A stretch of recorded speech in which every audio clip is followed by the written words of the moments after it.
Darci's Corner.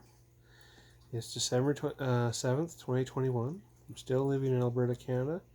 There's still a pandemic going on, and life is what it is. Since the pandemic started, I've been taking a lot of hypnosis courses, and I've been taking these courses to try and root out what's inside up here, what's not working right, what's holding me back, and what do I really believe or not believe. And it's the things I'm finding are amazing and interesting, and these are from accredited sources of people who know how to do this stuff. Marissa Peer and David Schneider are the chief people that I'm following, and I'm listening to what they have to say, and I'm learning from their courses. And it's been an amazing journey learning these things. And one of the things that Marissa has you go through is she runs you through a process to help you figure out when you got this sense of learned helplessness in your life. And she'll regress you back to a memory, several actually, and you realize certain pivotal things happened to you as a child that changed the way you view the world.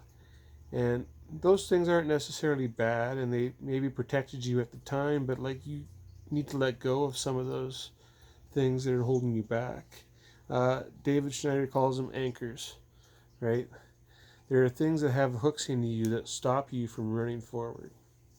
And one of my anchors, where I gained a sense of learned helplessness, when I was 10 or 11 years old, we went on a family vacation, and I was run down by a Rottweiler twice. And as you can see from my friend here, I love dogs. I've always loved dogs, and I'm not afraid of dogs in an unhealthy manner. If the dog is large and aggressive, I am appropriately afraid. But generally speaking, I'm not afraid of dogs. But that isn't always the case. That hasn't always been the case. Sometimes, especially when I was a kid, like after that incident, any dog could strike fear into me because it would just bring me back to that state. And what happened, in my particular case, we were on a family vacation. We were out camping by this lake, and there was a beach nearby where I could go take my dinghy and my little fish net and just go play, which is what I was going to go and do.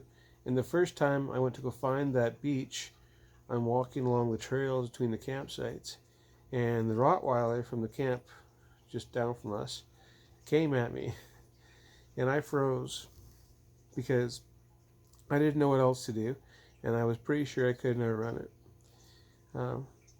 So that they called the dog off at the last second, and there was a whole bunch of they made a bunch of BS excuses as to why it was okay for their dog to run me down or chase me. But bottom line was I didn't even know they were there at the time, and I was a little kid. So anyway, that's fine. Life carries on, and then like 2 days later, maybe it was a day later, we're still camping at the same spot, but now I take the long way around to find where the beach is. And again, I've got my fishing gear with me, or at least I know I had a boat. I don't know if I even bothered bringing the rod or not, but anyway, I had a little dinghy, and because I was a 10-year-old little kid, it was fun. And so I'm out at the beach, and we're doing our thing, and then I'm starting to get hungry, so I go back into the shore and grab my boat, and I'm walking down the road, a long way around from their campsite, but they were also gone, we thought, at that point, because they had gone somewhere. And the next thing I know, this dog's coming at me again. Now, this time, I learned from the first experience, and I ran. And I screamed. Because, again, I knew there was no way, there was zero way I could outrun that dog. All I was doing was buying myself some time. I probably bought myself 20 or 30 seconds, and they were a precious 20 or 30 seconds, because by the time that dog caught up to me, they called it off as it had its teeth on me. It didn't actually bite me, but it had its teeth on me, and they called it off at the last instant. right? Now, that that would traumatize any child. And of course, I got a sense of learned helplessness from that because I was definitely helpless in that situation. But it occurs to me as I'm reflecting upon this experience even now, sometimes in life, it's important to cry wolf. You know when you cry wolf? When there's a wolf there. Now, in this case, this wolf was a Rottweiler, but that was a good time to cry wolf. And to be fair, the villagers, aka my family, came running. And, thank God they did. Because I was helpless. But sometimes, when you're helpless, the only thing you can do is call out for help and pray it shows up in time. And I did, and it did. Um, that's an important life lesson.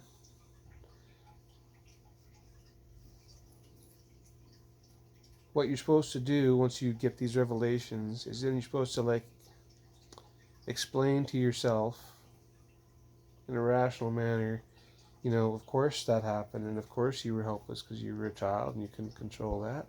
You're not a child anymore. You're not helpless anymore. But you have to explain these things to yourself while you're under hypnosis. Because the important thing is not that your neocortex, your thinking brain, knows that you're not helpless anymore, you're not a child anymore. The important thing is that your lizard brain, the core that's inside of you that protects you, that's where your fight or flight lives. All right? Either you're going to kill it or you're going to run away from it. And the way I am today, the way I've hardwired myself now, if it was me versus that dog, I'd kill it. Well, I'd try to kill it. I don't know that I could take on a Rottweiler and survive that experience. But I do know I can't outrun it. So that kind of limits your options. But the important thing is that I've explained to myself on a subconscious level while under hypnosis, I'm no longer helpless. And I no longer have to accept any situation in my life where I am helpless. There are always choices I can make.